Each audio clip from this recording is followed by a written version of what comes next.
तो वक्त हो चुका है आज की 25 महत्वपूर्ण बड़ी खबरों का। आइए जानते हैं उत्तर प्रदेश समेत देश और दुनिया की तमाम बड़ी खबरें। बने रहिएगा दोस्तों आप हमारे साथ अंत तक। तो चलिए शुरू करते हैं।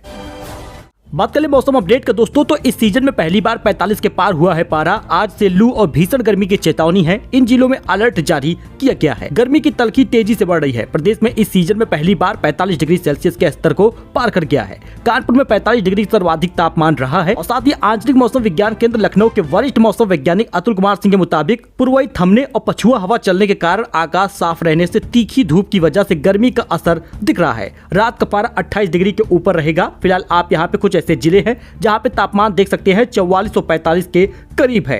देखिए अगले 2 दिनों तक इलाकों में लू का येलो अलर्ट जारी रहेगा। बाकी आप यहां तमाम जिले हैं जहां पर 45 डिग्री के आसपास तापमान रह सकता है। भीषण गर्मी पड़ेगी। वहीं मोदी बोले आरक्षण बदलकर सपा और कांग्रेस पाप करना चाहती है। जहां भी कांग्रेस सरकार वहां दलितों और पिछड़ों का आरक्षण मुसलमानों को देना शुरू कर दिया।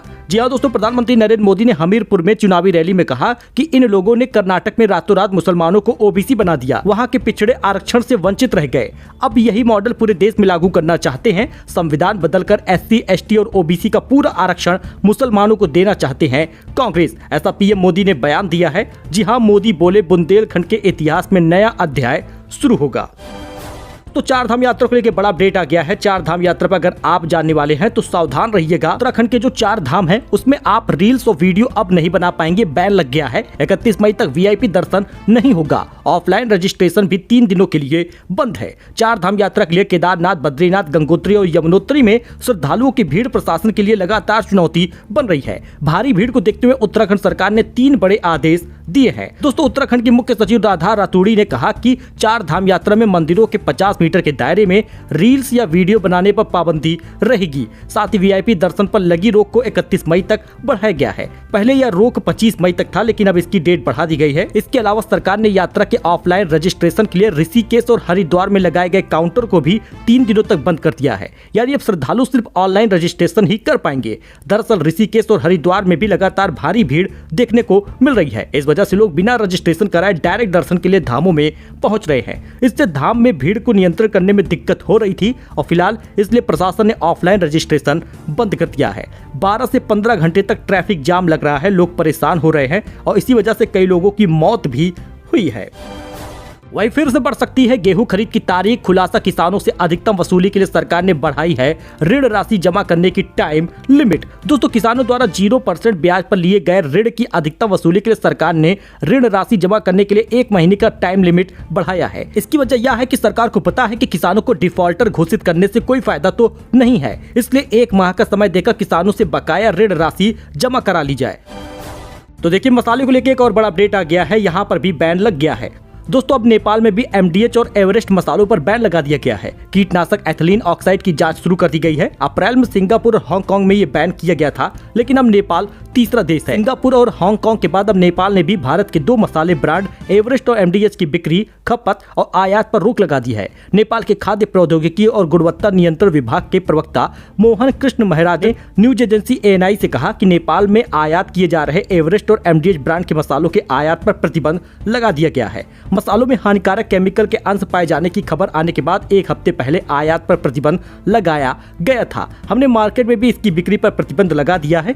इन दोनों ब्रांड के मसालों में केमिकल के लिए जांच चल रही है। अंतिम रिपोर्ट आने तक प्रतिबंध लागू रहेगा। देखिए इन मसालों में लिमिट से ज्यादा कार्सिनोजेनिक पेस्टिसाइड था। MDH Madras curry powder, MDH sambar masala powder, MDH curry powder और एवरेस्ट फिश करी मसाला, ये 4 मसाले ऐसे हैं जिसमें सबसे ज्यादा कैंसर के तत्व पाए गए, ऐसा मानना था। भारतीय मसालों का रिजेक्शन रेट बहुत कम है, ऐसा कहा है वाणिज्य मंत्रालय ने। फिलहाल नेपाल भी अब बैन कर दिया है। वही अमित शाह बोले केजरीवाल जहां जाएंगे शराब घोटाले की याद दिलाएंगे। संविधान बदलने का बहुमत हमारे पास 10 साल से है, लेकिन यह काम कांग्रेस का है। लोकसभा चुनाव से पहले गृहमंत्री अमित शाह ने दिल्ली के मुख्यमंत्री अरविंद केजरीवाल के शराब नीति केस को लेकर निशाना साधा। उन्होंने कहा कि केजरीवाल प्रचार के लिए जब भी जहां जाते हैं वहां लोगों को शराब घोटाला याद आएगा। कई लोगों को तो बड़ी बड़ी बोतल दिखेगी। विपक्ष के संविधान बदलने वाले बयान पर अमित शाह ने न्यूज एजेंसी ANI को इंटरव्यू में कहा, संविधान बदलने का बहुमत हमारे पास 10 साल से है।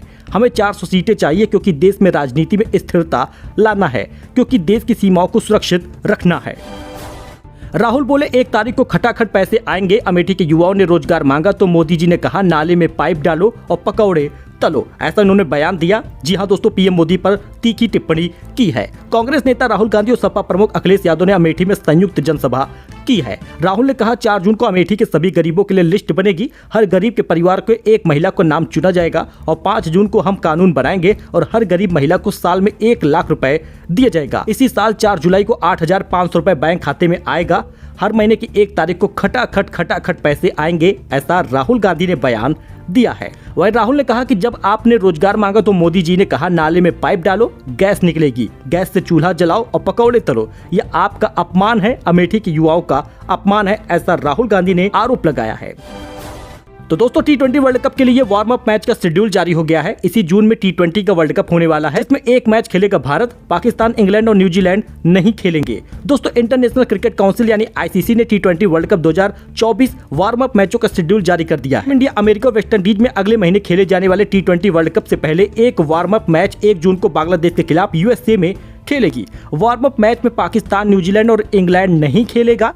जी हाँ, T20 वर्ल्ड कप के लिए जो वार्म अप मैच का शेड्यूल है आप यहाँ पर देख सकते हैं। हालांकि सिर्फ भारत वार्म अप में सिर्फ 1 मैच खेलने वाला है जो बांग्लादेश से होगा। 1 जून को अमेरिका में खेला जाएगा। T20 वर्ल्ड कप में भारत के जो मुकाबले 5 जून, 9 जून, 12 जून और 15 जून को होने हैं। पाकिस्तान से मुकाबला भारत का 9 जून को होगा।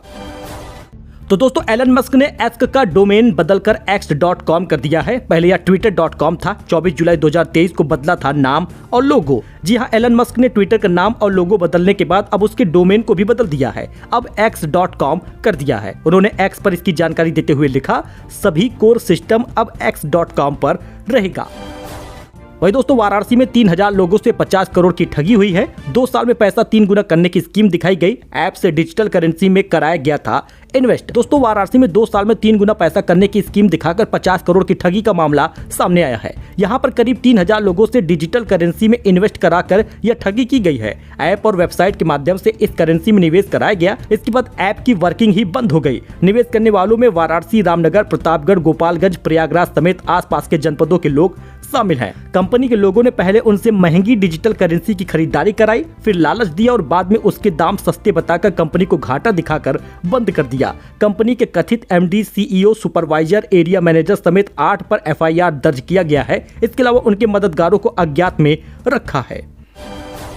वहीं अयोध्या में सीएम योगी आदित्यनाथ ने विपक्ष पर हमला बोले कांग्रेस और सपा का वर्तमान संस्करण तो बहुत खतरनाक है, दोनों जब भी मिलते हैं तो कोई अपशगुन होता है। यूपी के मुख्यमंत्री योगी आदित्यनाथ ने शुक्रवार को विपक्ष पर जमकर निशाना साधा है।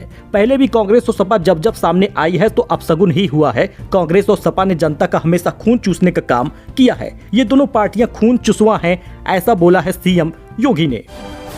तो FIR में बोली स्वाति मालवाल, पेट और प्राइवेट पार्ट पर लात मारी गई, कपड़े भी खुल गए थे। आम आदमी पार्टी आपकी राज्यसभा सांसद स्वाति मालीवाल के साथ अभद्रता और बदतमीजी ही नहीं हुई बल्कि खतरनाक तरीके से हमला हुआ। मालीवाल ने आरोप लगाया कि विभव कुमार ने उन्हें कई लातें मारी हैं, सीने पर, पेट पर, प्राइवेट पार्ट पर कई जगहों पर लात मारी गई है, ऐसा स्वाति मालीवाल ने FIR कराया है। वहीं पीएम मोदी ने मुंबई में जनसभा की और रोड शो किया। यूपी में राहुल के खटाखट बयान पर भी बोले 4 जून के बाद बलि का बकरा खोजेंगे। प्रधानमंत्री नरेंद्र मोदी ने शुक्रवार 17 मई को मुंबई के शिवाजी पार्क में जनसभा को संबोधित किया। आपको बता दें 20 मई को महाराष्ट्र की 13 सीटों पर वोटिंग होनी है। दरअसल 15 मई को उन्होंने डिंडोरी और कल्याण में भी सभा की थी। इस बीच उन्होंने खटाखट वाले बयान पर भी अपने बयान दिए हैं। उन्होंने कहा ये सोचते हैं कि भारत आत्मनिर्भर अपने आप बन जाएगा, अब पूछो तो कहते हैं खटाखट खटाखट। 4 जून के बाद इंडी गठबंधन टूटकर बिखर जाएगा, खटाखट। बलि के बकरे को खोजा जाएगा, खटाखट। वही शहजादे चाहे लखनऊ वाले हो या दिल्ली वाले, गर्मी की छुट्टियों पर विदेश निकल जाएंगे, खटाखट। ऐसा पीएम मोदी ने इनको रोस्ट कर दिया है। तो दोस्तों सोना चांदी के दाम एक बार फिर से बढ़ गए हैं। 85,700 रुपए पहुंच गया है 1 किलो चांदी और सोना एक बार फिर से 73,000 के पार पहुंच गया है। जी हां, IBJA की रिपोर्ट के अनुसार कारोबार के दौरान में 10 ग्राम सोना 541 रुपए महंगा हो गया और 73,500 रुपए का अब मिलेगा। चांदी भी आपको बताते तो नया ऑल टाइम हाई पर है, लगभग 1195 रुपए महंगी हो गई और 85,700 रुपए की मिलेगी। और यहाँ पे आप कैरेट के हिसाब से सोना चांदी के दाम देख सकते हैं। यूपी के सरकारी मदरसों में अब बच्चे पढ़ेंगे गणित, विज्ञान और इतिहास अनिवार्य हो गया है सब्जेक्ट। उत्तर प्रदेश के सरकारी मदरसों में अब गणित, विज्ञान और इतिहास विषय कंपलसरी होगा। लोकसभा चुनाव की आचार संहिता हटने के बाद ये आदेश जारी हो जाएगा। रजिस्ट्रार को पत्र लिखा गया है। तो दोस्तों ये कुछ अपडेट था, नई जानकारी थी जो आपके साथ शेयर की गई है। आई होप कि आपको ये पसंद आया होगा। मिलते हैं एक नई जानकारी के साथ नए वीडियो में। आप हमारे साथ ऐसे ही जुड़े रहिए फॉर लेटेस्ट न्यूज। मिलते हैं नए अपडेट में। धन्यवाद।